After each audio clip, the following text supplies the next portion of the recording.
feeling ko nakakalbo na ako. Like, my hair is thinning out. We're at that age. A lot of people are... Swerte pa. Swerte ka, dude. Wala pa. Wala. As in, White like, hair lang yung problema ko. That's pretty good. okay lang yung white hair. Puta, nakukulayan yan. Iyak ako kung makalbo ako. Dati, Like mataas or like thin? Or gago both? dati yung buko, dito siya. Yung dito. Nandito siya, dude. Alam ko. If Kasi you look ang at it layo nga, nun. no, 5 head na. Parang layo.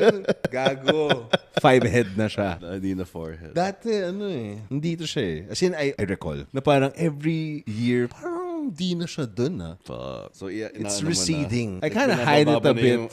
You have to do the fluff mukhang full. Ano plano mo? If ever, Skinhead? I'll just go bald, dude. And just keep my beard. Skinhead. Yeah. Ang aggressive ng skinhead. I will grow it. Kung makalbo ako, knock on wood, I'll still grow my hair. Pero hindi comb over. Siguro I Yung can... mahaba dito, tapos kalbo. wait. Not skinhead, siguro. At least my hair lang. Just that. Hindi, ako mahaba Just pa a rin. bit. Mahaba pa rin. Like yung makukomb mo, pero like sino bang sample? No, yung peg ko pa dati is that guy from Stranger Things. May isang guy doon yung kalbo na yun eh. Huh? Kalbo na may beard. But for sure, to everyone listening, tangina, at our age, 36, tangina, dami na nakakalbo. Brett Gelman. Ganyan. I'll do that. Him. Seryoso, I'll do that. Like yung may buhok pa rin. Actually, pwede Not naman. bad, Actually, not bad, Diba? Sige, yan na lang.